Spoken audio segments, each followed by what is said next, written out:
솔직히 말씀드리면 그날을 아직도 잊지 못합니다. 아침 출근길에 늘 마시던 커피가 유난히 쓰게 느껴지던 날이었습니다. 회사에 도착해 회의실로 불려 들어갔고 그 자리에서 경기 불황으로 구조조정이 불가피하다는 말을 들었습니다. 20년 넘게 다닌 회사였습니다. 한 번도 이런 상황을 상상해 본 적이 없었기에 머릿속이 하얘졌습니다. 집으로 돌아오는 길 어떻게 말을 꺼내야 할지 몰라 한참을 차 안에 앉아 있었습니다. 가장이라는 책임감, 그리고 50대 후반이라는 나이가 주는 무게가 한꺼번에 어깨를 눌렀습니다. 아이들 학비, 집 대출, 생활비.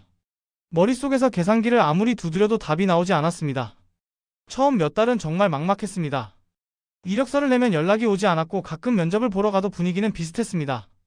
경력은 참 좋은데요. 연세가 조금이라는 말이 돌아올 때마다 저는 점점 말수가 줄어들었습니다. 집에서는 아무렇지 않은 척했지만 밤이 되면 잠이 오지 않았습니다. 그러던 어느 날 지인의 소개로 현장 일을 잠깐 도와보게 되었습니다. 배관공 보조 일이었습니다. 사실 처음엔 망설였습니다. 내가 이런 일을 할 수 있을까? 이 나이에 새로운 일을 배울 수 있을까라는 생각이 앞섰습니다. 하지만 선택의 여지가 없었습니다. 몸이라도 움직여야 했습니다. 현장은 생각보다 힘들었습니다. 무거운 배관 자재를 나르고 좁은 공간에서 허리를 숙인 채 작업을 해야 했습니다. 집에 돌아오면 온몸이 쑤셨습니다. 그런데 이상하게도 마음은 조금 편해졌습니다. 하루를 그냥 흘려보내지 않았다는 안도감 때문이었을까요? 그날 밤 오랜만에 깊게 잠들 수 있었습니다. 며칠 몇 주가 지나면서 배관 일을 조금씩 이해하게 되었습니다. 급수 배관이 어떻게 연결되는지, 보일러 배관이 어떤 순서로 들어가는지 눈에 들어오기 시작했습니다. 반장님과 선배 기사님들이 하나씩 알려주셨고 저는 그걸 놓치지 않으려고 메모하며 따라다녔습니다. 그때 깨달았습니다. 기술이 있으면 나이는 그렇게 중요하지 않겠구나. 사무실에서는 나이가 단점이었지만 현장에서는 손이 움직이고 몸이 따라주면 그 자체로 인정받을 수 있었습니다. 본격적으로 배관공 일을 배우기 시작했습니다.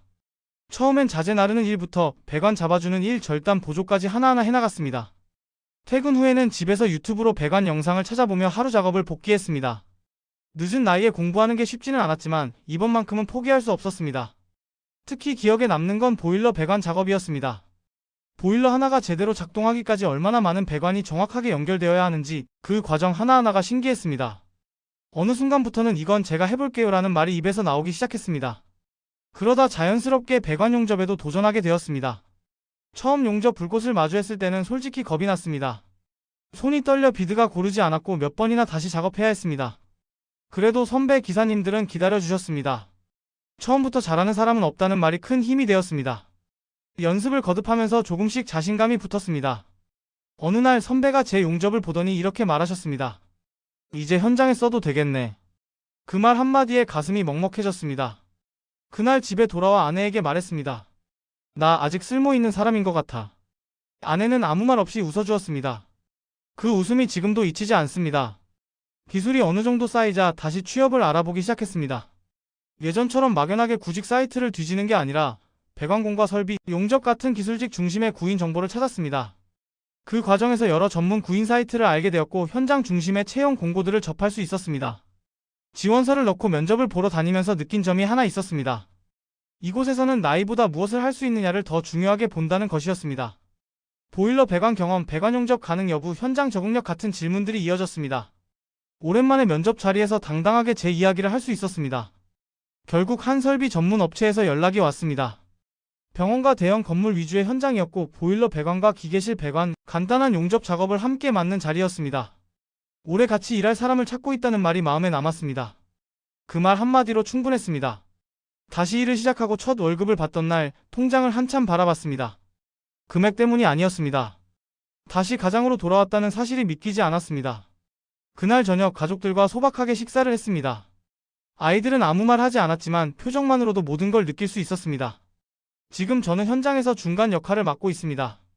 초보분들이 들어오면 예전에 제 모습이 겹쳐 보입니다. 그래서 꼭 말해드립니다. 처음엔 다 어렵습니다.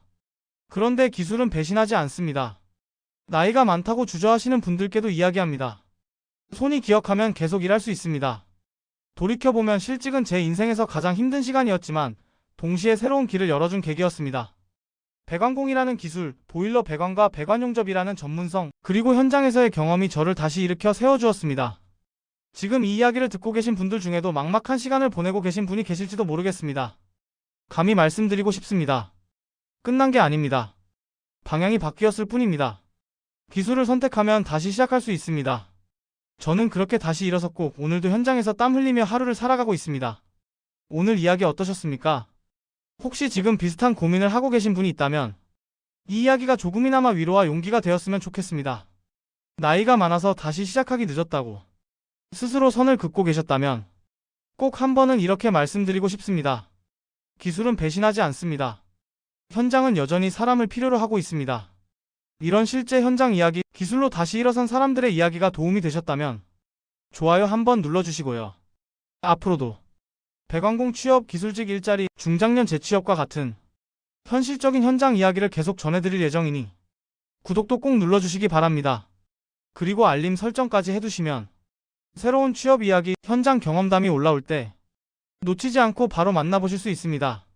오늘도 각자의 자리에서 묵묵히 하루를 살아가고 계신 모든 분들 정말 수고 많으셨습니다. 지금까지 현장에서 답을 찾은 이야기였습니다.